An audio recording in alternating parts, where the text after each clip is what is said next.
Alors, il est important que nous comprenions la solennité du moment. Cela signifie que il arrive souvent que nous parlions de choses, que nous annoncions. Mais lorsqu'elles se produisent devant nous, nous sommes comme surpris. Nous sommes comme surpris et pétrifiés, ne sachant où aller. Mais celui qui conduisait les armées d'Israël lors de leur sortie d'Égypte marche devant nous et il nous dit de nous arrêter, de poser les choses de telle sorte que nous comprenions véritablement le message que nous prêchons. Et il voudrait donc que nous soyons impliqués dans sa proclamation, en tout cas d'abord la compréhension des événements. Alors voilà finalement la déclaration de l'évêque de Rome, ce jour-là, alors qu'il transmettait un message vidéo, alors que les protestants pentecôtistes, sous la direction de Kenneth Copeland, je veux dire, célébraient le Seigneur ce jour-là. Chers frères et sœurs, excusez-moi, c'est le pape François qui parle, parce que je parle italien. Je ne parle pas anglais. Mais je ne veux parler ni l'italien, mais du fond du cœur. C'est un langage plus simple et plus authentique. Et ce langage du cœur possède une grammaire spéciale. Une grammaire simple avec 2 règles. Aimer Dieu par-dessus tout et aimer son prochain parce qu'il est votre frère et votre sœur. Ce qui est vrai.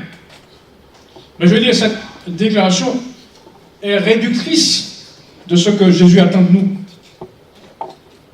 Parce que si on aime Dieu, Jésus disait, si vous m'aimez, gardez mes commandements. Donc on ne peut pas simplement, je veux dire, faire une déclaration réductrice pour cacher le fait que Dieu réclame de nous finalement l'observation de son Saint-Sabbat. Il continue en disant ceci.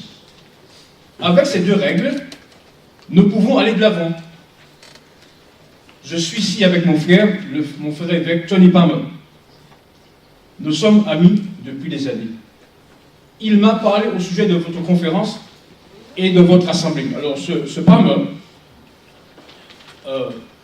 dans la vidéo qu'on peut avoir sur YouTube, se présente comme étant Élie le prophète, qui avait comme mission de ramener les cœurs des enfants à leur père et le cœur des pères à leurs enfants. Et finalement, il a joué les bons offices en vue de rapprochement entre les catholiques et les protestants. Vous savez, quand j'ai entendu cet homme parler, se présentant comme l'Élie, en tout cas le prophète Élie, eh bien ça fait tilt dans mon cœur et dans mon esprit. Pourquoi? Parce que la révélation de Jésus-Christ annonce qu'il y aura un faux prophète. Et regardez un petit peu ce qui sera la fin de ce prophète. Et comment, je veux dire, on va arriver à l'établissement des lois du dimanche. Regardez un petit peu comment la révélation de Jésus-Christ présente les choses. Je suis dans le livre de la Révélation, chapitre 19, verset 20. Et la bête fut prise, et avec elle le faux prophète, qui avait fait devant elle des prodiges par lesquels il avait séduit ceux qui avaient pris la marque de la bête et adoré son image. Ils furent tous les 2 jetés dans les temps de feu et de soufre. Et la bête fut prise, la bête à 2 cornes, parce que c'est elle finalement qui mettra la main dedans. Et avec elle le faux prophète, qui avait fait devant elle des miracles par lesquels ils avaient séduit les habitants de la terre. Cela signifie que dans la prophétie biblique, qu'est-ce que Dieu nous révèle? Il nous révèle que le pouvoir politique ne saurait mettre, je veux dire, en place des lois du dimanche. Pour que la chose puisse se réaliser, il faut qu'il fasse appel à un être religieux, à un élément religieux, de manière à imposer une loi religieuse. Est-ce qu'on a bien compris cela? Il faut qu'il y ait un faux prophète. Donc, nous voyons que la révélation de Jésus-Christ ne nous cache rien. elle nous révèle que ce n'est pas seulement la bête à deux cornes qui la fera, mais parce qu'elle est incompétente en termes de religion, eh bien, elle fera appel à un prophète, un faux prophète en l'occurrence, pour amener à ses revenus. Donc, quand cet homme s'est présenté comme étant Élie, j'ai vu finalement, à travers cette présentation, l'accomplissement, infaillible de la parole de Dieu. Puisque, selon Révélation 16, verset 13, eh bien, il y aura le dragon, le faux prophète et la bête, ces trois entités pour amener finalement à cette situation. Alors, je continue. Nous sommes amis, dit-il, depuis, c'est le pape qui parle, depuis des années. Il m'a parlé au sujet de votre conférence, de votre assemblée. Il me donne l'occasion de vous saluer. Une salutation à la fois joyeuse et empreinte de nostalgie. Joyeuse parce que cela me donne la joie de vous voir réunis pour adorer Jésus-Christ, le seul Seigneur, pour prier le Père et recevoir le Saint-Esprit. Cela me procure de la joie, le pape François qui parle, parce que nous pouvons voir que Dieu travaille dans le monde entier. Next. De la nostalgie, car comme il arrive dans nos banlieues, dans les villes, il y a des familles qui s'aiment et des familles qui ne s'aiment pas. Des familles qui s'unissent et qui se séparent. Attention, là on va entrer dans le cœur du sujet. Nous sommes en quelque sorte des familles, permettez-moi de dire des familles séparées. Séparées bien sûr à cause de la prédication de Luther, montrant que le salut se connaît par la foi. Donc c'est à partir de ce moment-là qu'il y a eu le schisme, la séparation entre les catholiques et les protestants. C'est ce à quoi il fait allusion, dans son esprit. Séparés, car c'est le péché qui nous a séparés. Tous nos péchés. Point virgule. Les malentendus de l'histoire. Tenez donc.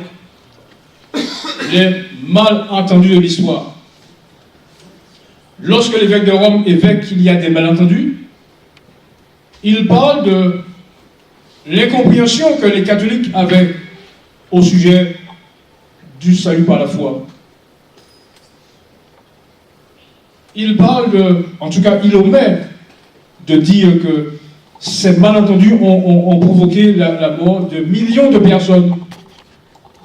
On parle de 1260 jours durant lesquels la papauté a persécuté et a tué les saints du Très-Haut.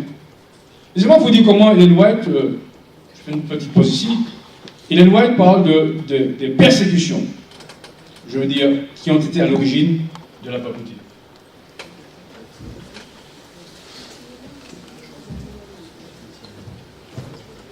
Je lis ici dans le livre Jésus-Christ, à la page 630 et 631 extraits. Vous savez, je suis très heureux ce matin, parce que je réalise finalement que le message auquel je crois est la vérité. Amen. Et qu'il se réalise sous nos yeux. Et c'est pourquoi j'insiste sur le fait que chacun de nous, en tout cas à partir d'aujourd'hui, j'espère, doit chercher sa place dans le mouvement que Dieu a suscité, de manière à faire partie des personnes qui proclameront avec force le message du grand prix de croisement.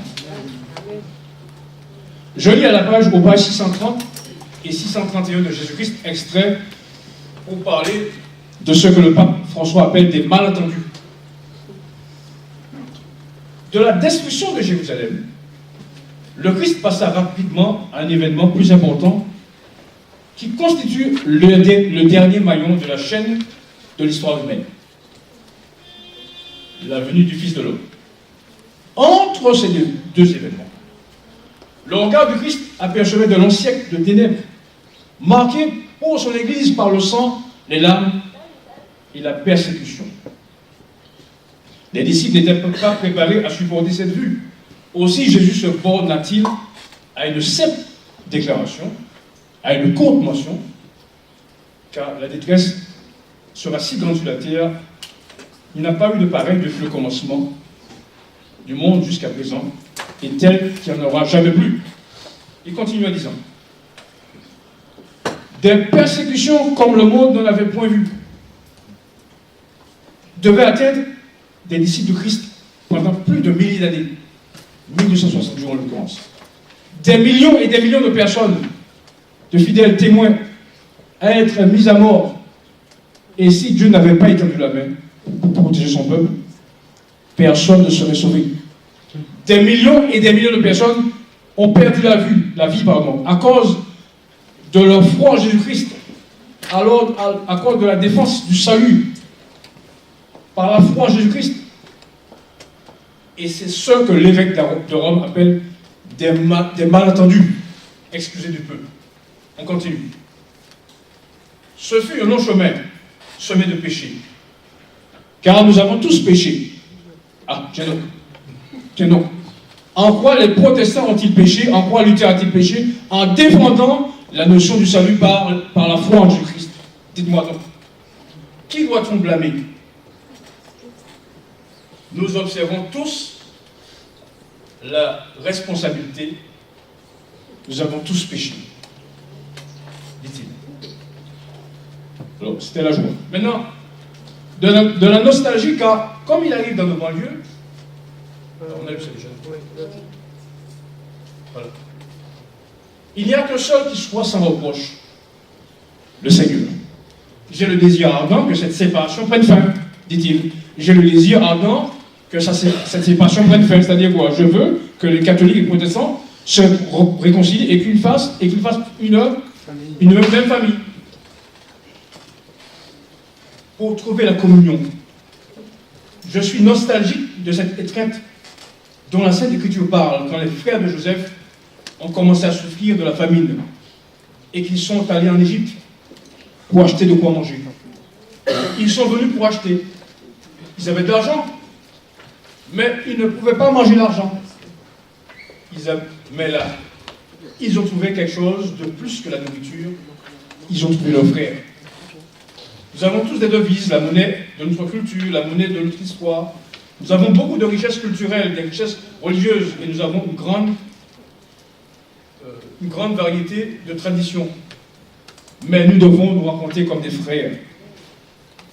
Donc l'évêque de Rome se dit être le Joseph d'aujourd'hui, vers qui les chrétiens, en tout cas les protestants, doivent aller afin de trouver la nourriture. N'est-ce pas ce qu'il dit?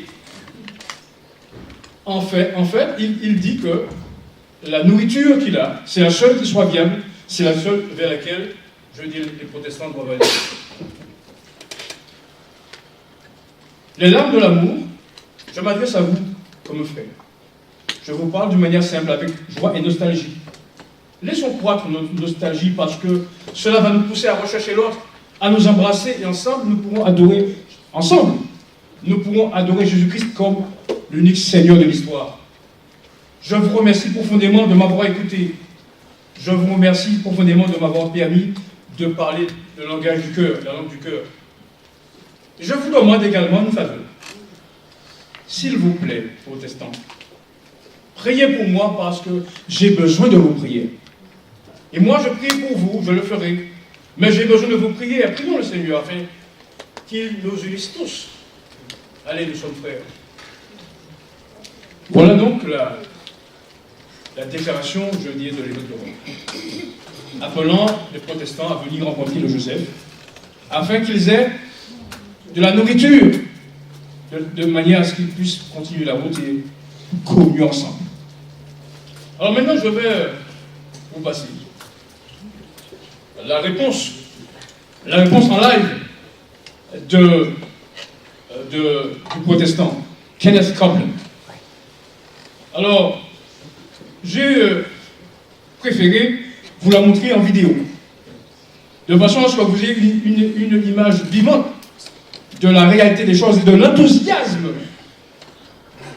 qu'ont manifesté les fidèles protestants ce jour-là, ainsi que leur pasteur Kenneth Copeland.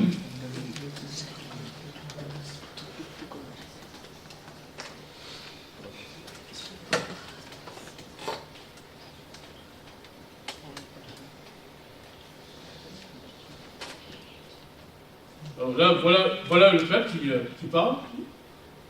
Est-ce qu'on peut me brancher les haut-parleurs?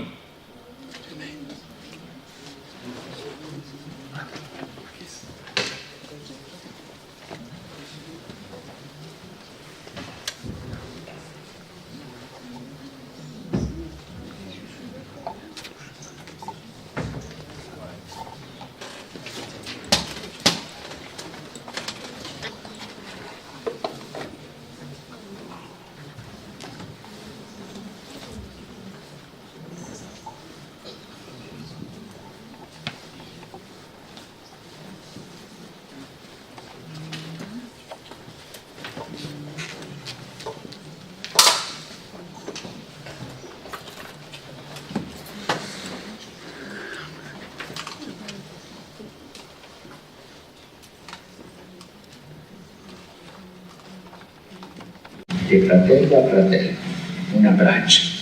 Grazie. Maintenant, vous allez entendre la réponse du protestant. Donc, prenez le cas de la transcription qui est en bas. Donc voilà, les protestants étaient en train de se réunir et ils ont reçu l'appel du peuple. Alors, maintenant, voilà la réponse. Glory, glory, glory. Tony, thank you, sir. Come on, the man asked us to pray for Vous him. voyez là-bas? Vous voyez au fond? Oh, Father. Non? Allô? Now, Pastor Est-ce Ken qu'on voit? Copeland comes up, who was really a disciple of Oral Roberts himself. He's probably one of the most premier charismatic leaders in North America. Also is a pretty well-known prosperity preacher. But interesting that Pastor Ken Copeland and Pope Francis are both 77 years old, so they're coming from the same era. After this room full of, these aren't just laymen, these are leaders, these are ministers in the charismatic movement. They hear this message from the Pope, they rise to their feet, they applaud, they raise their hands in the air, and they think this is wonderful. Seem to be embracing what the message is saying. Let's keep going. Suivez bien maintenant. Father, we answer his request. And since we know not how to pray for him as we ought, other than to agree with him in his quest and in his heart for the unity of the body of Christ, we come together in the unity of our faith. Hallelujah. It just seems to me like he's agreeing with what the Pope said, that we're going to come together in the unity of our faith. Just wanted to make that point. Let's keep going. So, Father, we just, all of us now, according to Scripture, when we know not how to pray as we ought, we pray for him in the Spirit. We receive utterance in the Holy Ghost. We receive prayers of faith. We receive, sir, we receive words that are not our own. Il parle la langue qui suit de l'autre côté. Crema nella dopo, mare clambro, boble e kemplino, mare vale campara. I don't see any example in the Bible of Jesus praying like this. Jesus said, "You will speak with other tongues." He meant that the disciples would supernaturally be given the ability to speak languages they did not formally know or study for the purpose of preaching gospel to people that speak those languages. Suivez bien.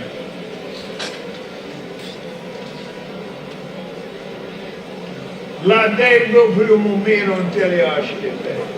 Per pure come mamma e te clemino che. C'est un pantoufiste. Maia dalle endole come meste, stelo clofai le mole camara. C'est-à-dire, le fond, ce sont les gens qui applaudissent, qui donnent finalement leur avis. Retto steschi mantello, caravana, parla come un po' che tu per stindo dopo le cava. Stegla parla. C'est le don des langues.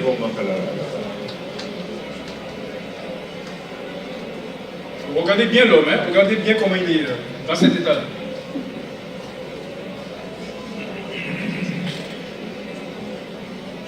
Oh, hallelujah, hallelujah, hallelujah, hallelujah, glory, glory, glory.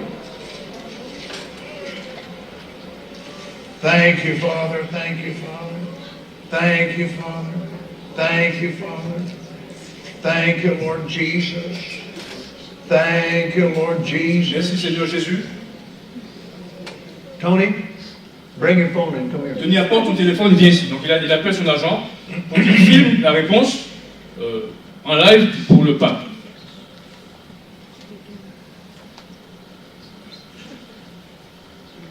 I want you to video a message back. Je veux que tu envoies un message vidéo en réponse. Come up here Viens ici. and let's do it. This Faisons-le de way, cette façon so afin he que can le see pape this. puisse voir toute cette congrégation. So now it's actually a brilliant idea for marketing purposes that Kenneth Copeland says, now we'd like to send a personal message back to the Vatican, back to the Pope. Yes. On dit qu'il va se rendre au Vatican Nouveau, son agent, qui entre-temps mort depuis, dans un accident. My dear sir, Mon cher monsieur, il parle au pape. my dear sir, Mon cher monsieur, thank you je so vous remercie du fond du cœur. All Tous ces dirigeants of these leaders représentent des represent dizaines literally de milliers de tens of personnes thousands qui vous aiment that et qui love croient you, en Dieu avec vous. that believe God with you, and Et pour in répondre answer à to your votre demande, request, nous venons we have juste just de prier pour prayed vous et for avec vous. you and with you, and we did Nous l'avons so fait de in the l'Esprit. Spirit. Et nous croyons que nous l'avons And we reçu believe selon we les receive, paroles de Jésus-Christ. Dans according Marc to the 11, words verset of 24. Jesus in Mark 11:24. Tout ce que vous demandez à mon Whatsoever nom, thing you desire, when you croyez que vous l'avez reçu. believe you receive them, Excusez and du you peu. shall have them. Our desire, Notre désir, church, monsieur, avec vous, along se with trouve you, dans le 4e chapitre de l'épître de Paul aux Éphésiens. is in the 4th chapter of the book of Ephesians. Till we Jusqu'à ce que all nous ayons come tous parvenus in the unity à of the l'unité de faith la foi and of the et knowledge de of la the Son of God, connaissance du Fils de Dieu, unto a mature à man, l'état d'homme under fait, the measure à la of mesure de la the stature parfaite du stature Christ. of the fullness of Christ. D'accord. Thank you, sir. Merci, monsieur. We do bless Nous you. vous bénissons. We receive Nous your blessing. recevons vos It's very, bénédictions. very important. C'est très important pour nous. And we bless Et nous you vous with all bénissons of our hearts. de tout notre cœur. We bless you Nous with vous all bénissons of de our toute notre soul. âme. We Nous bless vous you with bénissons all de of our tout might. notre esprit. And we Et thank nous vous you, remercions, sir. monsieur.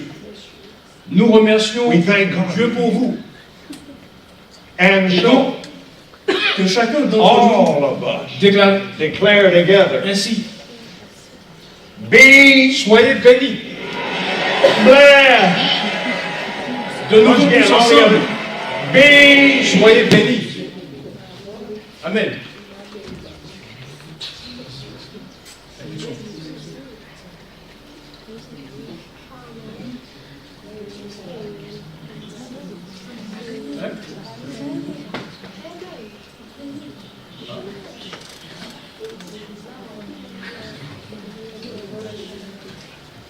En tout cas, frères et sœurs, c'est dommage que la vidéo s'est coupée, mais vous avez vu finalement exactement ce que Dieu voulait que nous voyions. Cela veut dire que nous voyons cette union entre je veux dire, la papauté et les protestants. Et ceci est important parce que nous comprenons ici que voilà les choses qui ont été annoncées depuis très longtemps.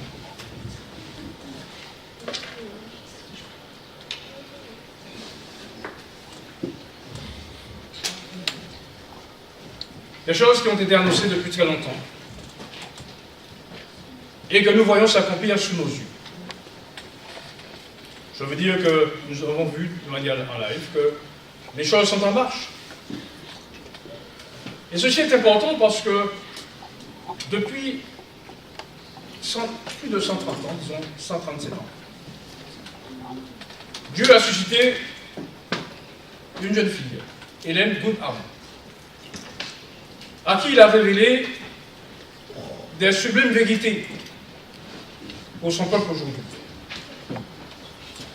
Et cela, bien sûr, nous renvoie au choix que Dieu avait fait en la personne de Moïse.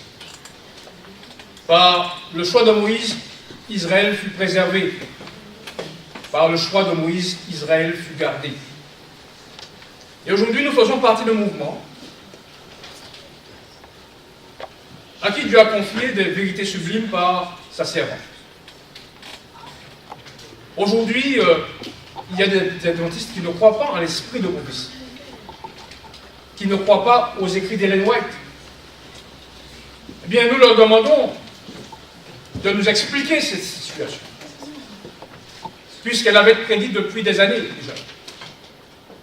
Et nous voyons les choses s'accomplir sous nos yeux. Par un prophète, Dieu préserva son peuple en 1844. Et par un prophète, l'esprit de prophétie, Ellen White, l'Église sera gardée. Et avec ces révélations qu'elle nous a faites, eh bien, nous comprenons qu'un acte, je veux dire, que beaucoup de personnes pourraient considérer comme banal, une réunion, une réunification entre deux courants majeurs de la chrétienté, eh bien, pour beaucoup de personnes, ce serait, je veux dire, quelque chose de banal. Mais pour les adventistes du 7e jour, qui croient que par un prophète, l'Israël de Dieu fut préservé en 1844, et que par un prophète, l'Israël de Dieu sera gardé en 2017 et au-delà, eh bien, ils vont se réclamer de ces écrits. Et ils vont accorder leur vie en conséquence de manière à ce que, lorsque les choses avanceront, lorsque le sabbat deviendra la pierre de touche pour les nations, eh bien, ils feront partie de ceux-là qui seront les... Pour dire qu'il y a plusieurs façons de célébrer les 500 ans, je veux dire, du protestantisme. On peut égrener des faits historiques. On peut passer à loisir, je veux dire, montrer les erreurs et dénoncer les erreurs de la papauté. Mais ce qu'il y a de plus important pour nous aujourd'hui, ce n'est pas de se contenter d'incantations historiques, mais de voir dans quelle mesure ces événements ont trait au message que nous avons. Donc maintenant, nous sommes passés à une phase, je veux dire, différente de celle qui répète en boucle les errements de la papauté. Nous passons à notre stade où nous prenons acte des événements tels qu'ils se déroulent aujourd'hui. Nous prenons acte de ce que le Seigneur l'Éternel a suscité cette jeune fille afin de nous révéler les choses que nous voulons savoir et des choses que nous devons savoir. Des choses qui constituent la vérité présente, puisque la vérité présente, c'est le message des 3 anges. C'est l'interdiction, en tout cas l'appel à l'interdiction de recevoir la marque de la bête. Eh bien, au lieu de nous répéter à loisir les mêmes choses, au lieu de nous répéter à loisir l'histoire de Samson et de Dalila, de David et de Goliath, de la petite fille qui a servi d'entremise pour que Naaman soit guéri, au lieu de nous bassiner avec des histoires qui ont bercé notre enfance, ou, je vais bassiner entre guillemets, ou des choses que nous avons connues depuis notre, je veux dire, conversion, il faut, nous le verrons plus tard, il faut que nous parlions des choses qui nous intéressent.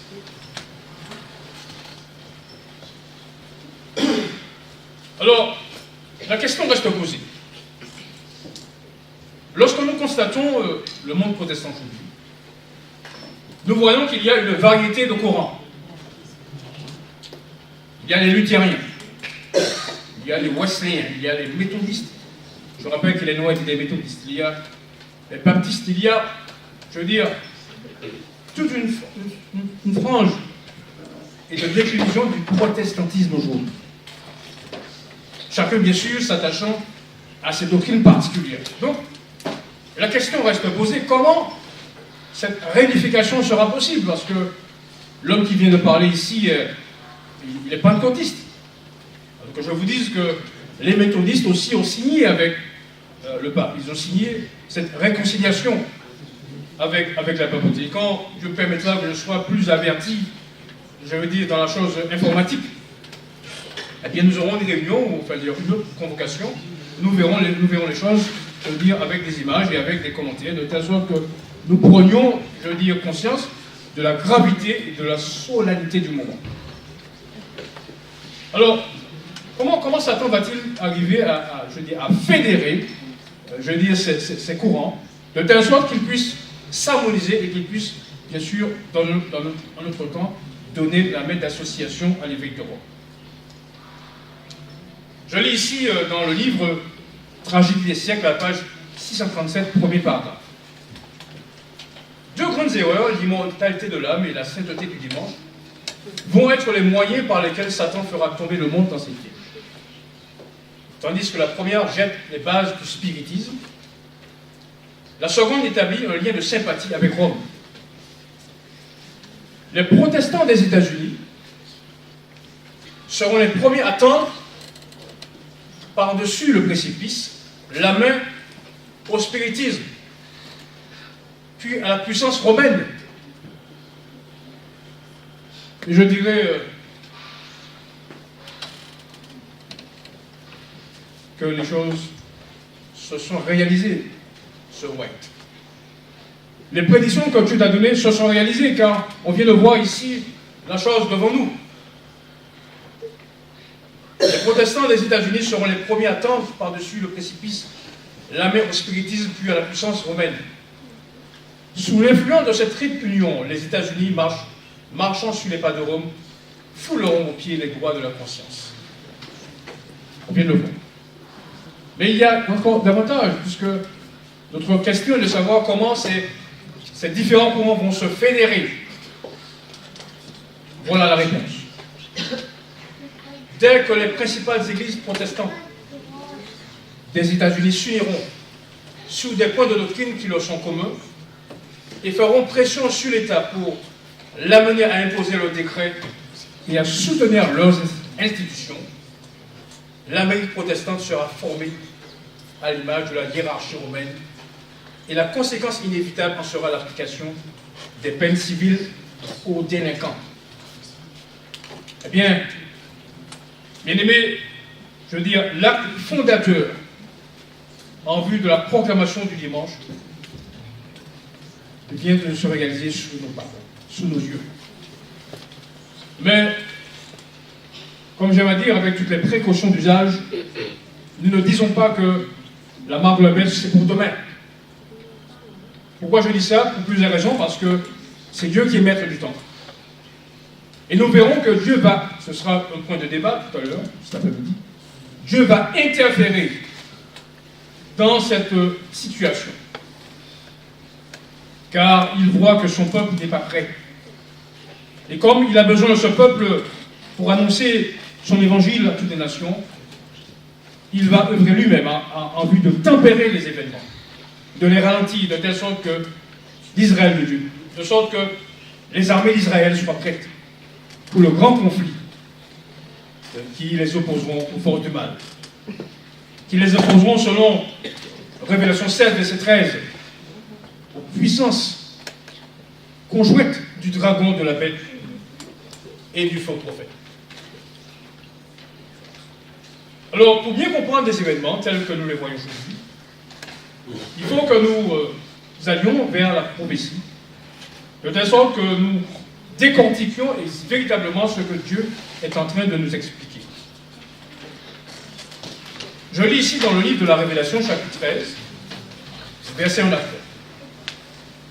N'oubliez pas que Dieu a donné à Daniel et à Jean, le révélateur, des instructions.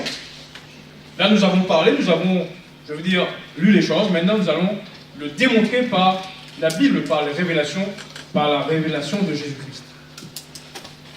Puis je vis monter de la mer une autre bête qui avait 10 couronnes et 7 têtes. Et sur ces cornes 10 diadèmes. Et sur cette tête, des noms de blasphème. La bête que je vis était semblable à un léopard. Ses pieds étaient comme ceux de l'ours, et sa gueule comme une gueule de lion.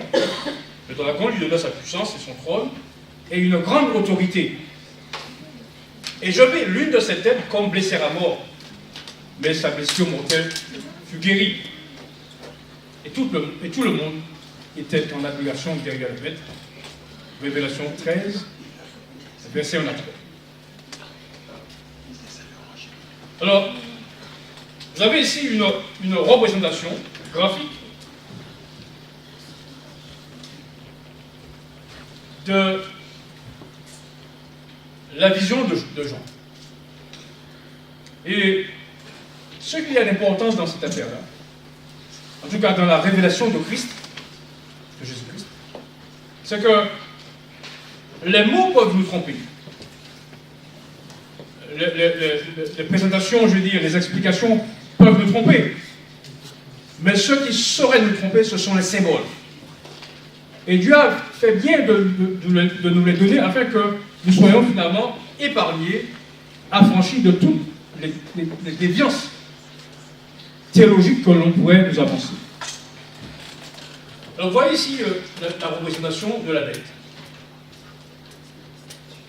qui a le corps du léopard, qui a les pieds de l'ours, qui a les 7 têtes, et qu'il y a des corps avec des diadèmes. Alors, vu comme ça, on dirait que ce n'est qu'une bête. Mais lorsque nous allons au fond des choses, nous verrons que Dieu est en train de nous présenter le monde à travers des symboles prophétiques. Et lorsque nous remarquons bien, nous remarquons que cette bête est en réalité la résultante des bêtes précédentes. Elle est la résultante des bêtes précédentes, puisque nous avons ici la gueule de lion qui représente Babylone, le lion. Nous avons ici l'ours, les pieds de l'ours, qui représente le royaume médo-persan. Nous avons ici le corps du léopard qui représente, je veux dire, le léopard à 4 têtes. Et vous apprécierez la précision biblique, n'est-ce pas? Un léopard qui a 4 têtes, représentant l'empire Alexandre le Grand. Avec les 4 généraux qui ont pris la succession d'Alexandre le Grand. 4 têtes. Daniel fait cette révélation en l'an moins 600 avant Jésus-Christ.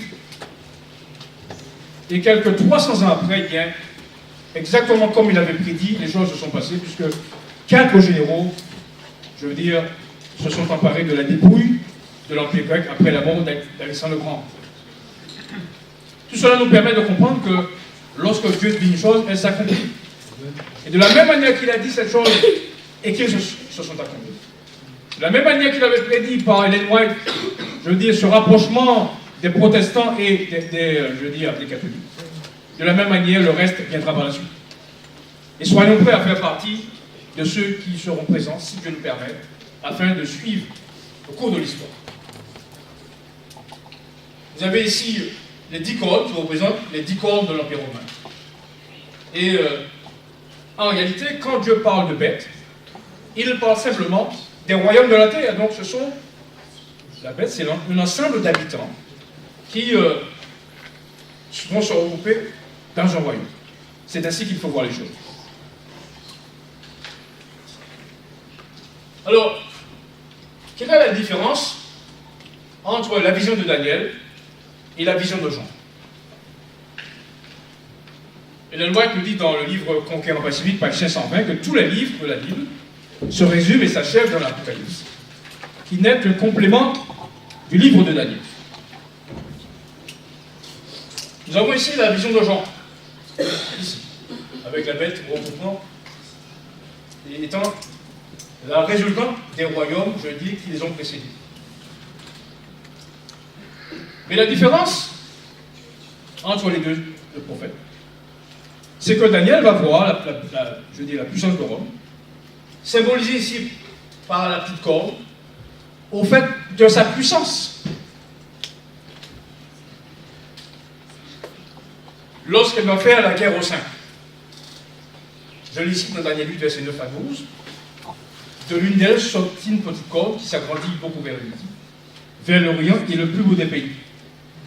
Elle se leva jusqu'au chef de l'armée, pardon, l'armée des cieux, fit tomber à terre une partie de cette armée, et des étoiles et des foules. Ces étoiles, bien sûr, représentent tous les disciples de Christ. Elle se leva jusqu'au chef de l'armée, lui enleva le sacrifice perpétuel, et renversa le lieu de son sanctuaire, L'armée fut livrée avec le sacrifice perpétuel à cause du péché. La corne jeta la vérité par terre et réussit dans sa entreprise. Donc, Daniel va voir ici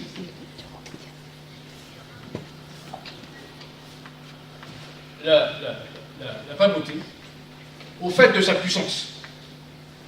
Mais pour avoir la suite des événements, Dieu va confier cette révélation à Jean.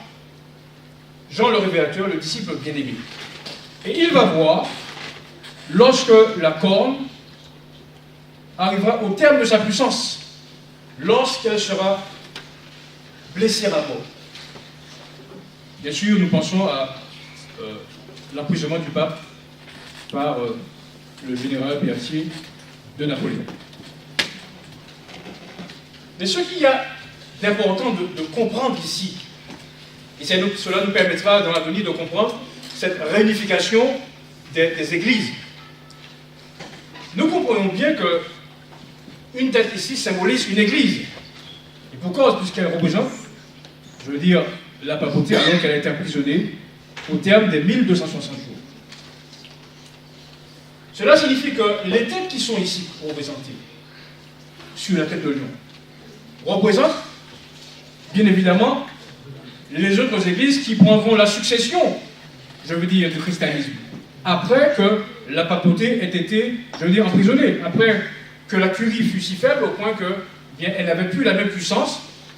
Et ce qui explique ici que dans la bête, sur la bête indescriptible de Daniel, les cornes ici n'ont pas le couronne, tandis qu'ici, les cornes ont les couronnes. Cela signifie que aujourd'hui, le politique est dissocié du religieux, et bien sûr, chaque personne peut exercer son indépendance à son gré.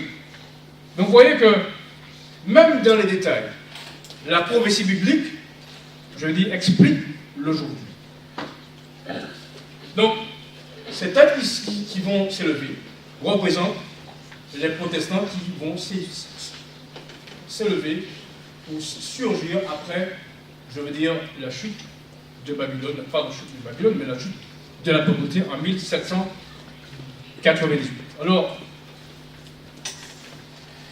Dieu, aujourd'hui, nous a représenté le monde à travers cette bête. Qui représente le monde d'aujourd'hui, bien entendu, à l'exclusion des États-Unis qui sont représentés par une autre bête, une bête à deux cornes, qui parlait comme un dragon. Donc, avant que nous voyions l'aujourd'hui et demain, je suggère que nous fassions une pause et que nous revenions dans 15 minutes pour continuer. Autant pour vous, finalement, de vous reconcentrer sur le reste du sujet qui est du suprême importance, parce que après cela, nous allons parler d'aujourd'hui et nous allons parler du lendemain. Je laisse la place à la direction.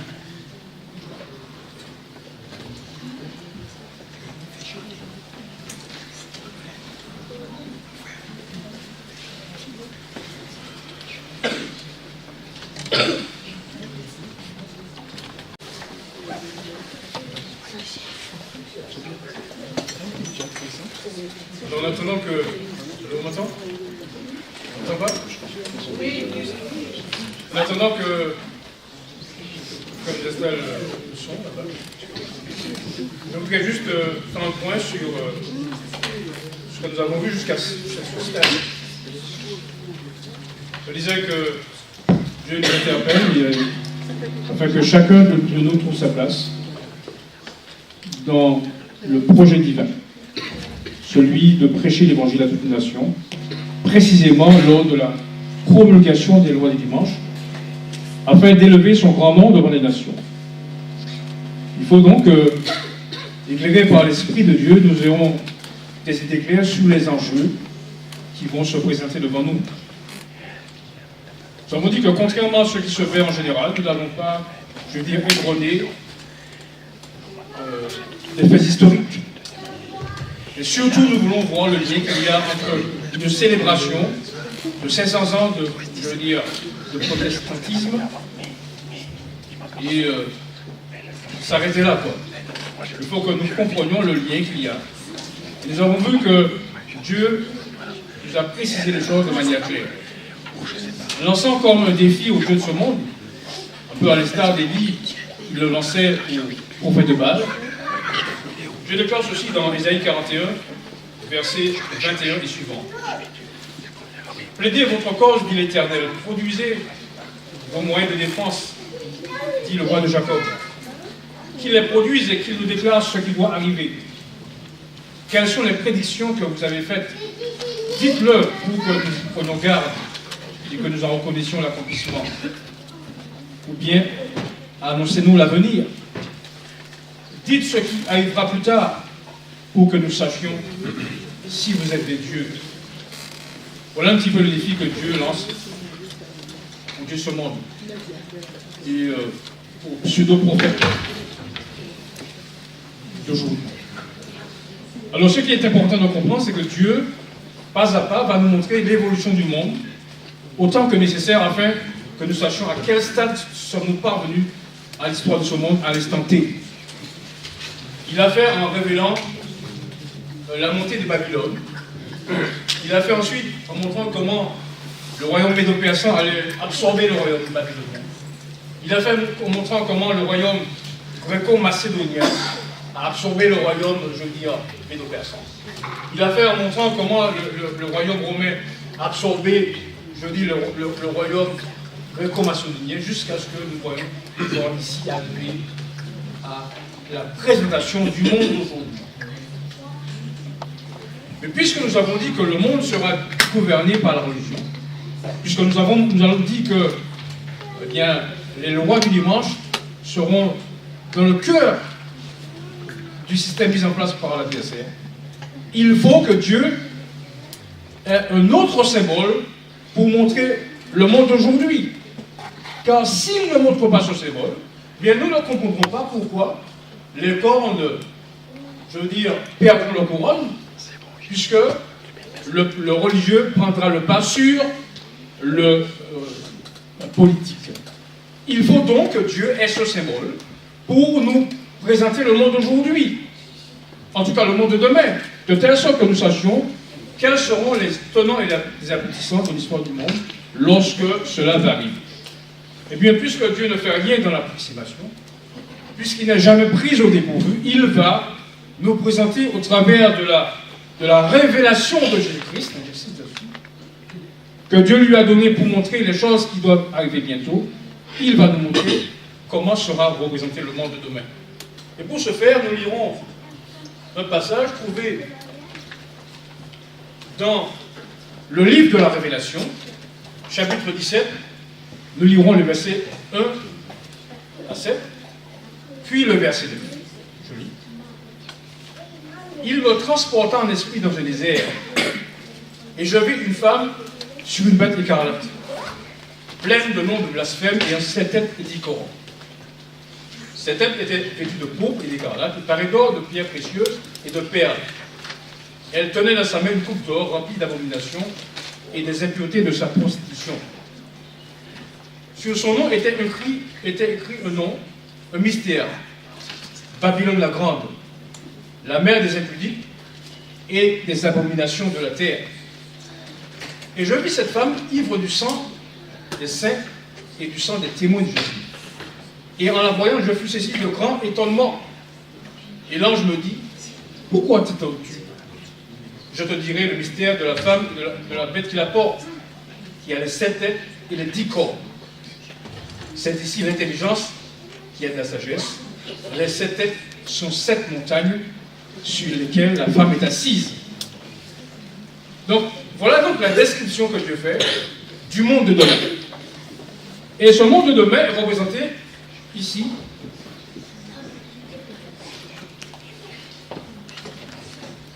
par une femme assise sur des têtes.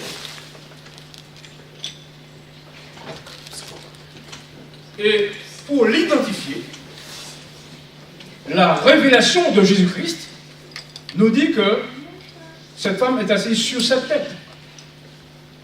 D'une façon générale,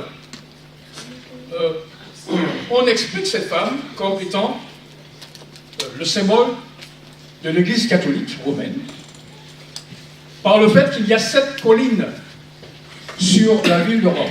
Rome est bâtie sur 7 colline, dit-on. Eh bien, pour prouver ce fait, il faut que nous interrogions la parole de Dieu.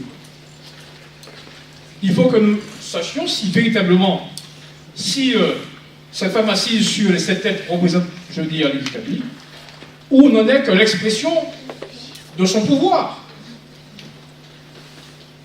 La Révélation répond à cette question au chapitre 18, verset 24. Alors, concentrez-vous parce que ici, finalement, nous sommes aujourd'hui, nous passons, je veux dire, la frontière, et Dieu va nous révéler le monde de demain. Le monde dans lequel, bien, la papauté et la Pentagone associés vont faire la guerre aux saints et vont imposer des lois dominicales, de telle sorte que, bien, que tous ceux qui n'adoreraient pas cette bête soient tués. La Révélation déclare ceci. Et l'on a trouvé chez elle, c'est-à-dire chez cette femme, le sang des prophètes, virgule, des saints, virgule, et de tous ceux qui ont été égorgés sur la terre. Le sang des prophètes. En l'occurrence, bien ceux de l'Ancien Testament. Puisque je ne vois pas qu'il y a un lieu après. À part Jean, le plus grand. Des saints et de tous ceux qui ont été égorgés sur la terre. En des termes on ne peut plus clairs, l'inspiration représente cette femme comme étant le symbole d'une fausse religion. Et à cause de cette fausse religion, et à cause du fait que des personnes ont résisté contre son enseignement, eh bien, elle a la royauté sur les habitants de la terre. Ce qui signifie en clair, sur l'autorité de la révélation de Jésus-Christ, pas de la théologie humaine, eh bien, on a trouvé chez cette femme le sang d'Abel, n'est-ce pas vrai? Abel n'est-il pas le premier de ceux qui ont été égorgés sur la terre? Ce que Dieu veut montrer en réalité à travers, je veux dire, cette prophétie, c'est que même si l'Église catholique fait partie finalement de ce système, on ne peut pas dire que cette femme, c'est l'Église romaine. Puisque la Révélation nous explique que cela remonte depuis Abel, depuis l'établissement de la fausse religion, et chaque fois qu'il y a eu une contrefaçon de ce que Dieu a montré, eh bien, Babylone est née. Lorsque Dieu a demandé aux 2 fils d'Adam d'offrir des sacrifices, eh bien, l'adversaire a dit non. Il a dit non, je suis d'accord sur l'idée du sacrifice, mais on peut faire tout type de sacrifice. Donc, cette femme est l'expression d'une fausse religion. D'autre part, si ici il était, dans la bête de Révélation 13, verset 1 à 3, celle qui monte de la mer, s'il était ici symbolique des églises, c'est qu'elles le sont ici aussi. Car nous sommes toujours dans la même continuité des symboles. D'accord? Nous sommes toujours dans la même continuité des symboles. On ne peut pas passer d'ici d'une bête où les têtes représentent des églises et les têtes représenteraient autre chose ici, des montagnes. Et quand l'Éternel dit que les 7 têtes sont 7 montagnes, il symbolise tout simplement que les 7 églises sur lesquelles la femme s'assiera. Parce que dans la parole de Dieu, nous savons qu'une montagne est le symbole d'une église. Nous avons par exemple le livre de Michée, chapitre 4, où Ésaïe chapitre 2 vous l'avez dit que la montagne de la maison de l'Éternel sera fondée sur le sommet des montagnes. Est-ce que Dieu veut dire par là qu'il va prendre une montagne et mettre au-dessus d'une montagne? Non, il veut dire par là qu'à la fin des jours, son peuple, symbolisé par une montagne, aura un tel niveau de spiritualité et de sainteté qu'elle sera au-dessus des églises en ce qui a trait à la puissance et en ce qui a trait à la sainteté. Donc, qu'est-ce que Dieu veut nous montrer ici? Puisque Dieu suit le cours du temps, il veut nous montrer tout d'abord que pour que les lois du dimanche soient mises en place, il faut qu'il y ait d'abord une fédération des églises. Une fédération des églises, ce que nous, aujourd'hui, nous appelons l'œcuménisme. Alors, des gens finalement vont s'étonner de ce que l'œcuménisme fasse jour aujourd'hui. Alors que depuis 96, après Jésus-Christ, lorsque la révélation de Dieu s'est manifestée, eh bien, Dieu ici prédisait à Jean la fédération des églises, l'œcuménisme finalement dont on parle aujourd'hui sans véritablement comprendre que le Très-Haut, bien avant cela, l'avait prédit. Donc, ne soyons pas étonnés qu'il y ait l'œcuménisme, parce qu'il faut absolument que ces choses soient faites, de telle sorte que soit mis en place le système qui appellera les gens, je veux dire, à adorer la paix, et parallèlement, lorsque Dieu se servira de ses serviteurs pour aller arracher le monde, je veux dire, aux griffes de la déesse. Donc, nous assistons en réalité à un accomplissement de la prophétie de Jean le Révélateur, le voyant de Patmos. Alors, il y aura d'abord cette fédération des églises. Ce que nous voyons aujourd'hui, ce que nous avons vu au travers de la vidéo. Et ensuite, il y aura une imposition, une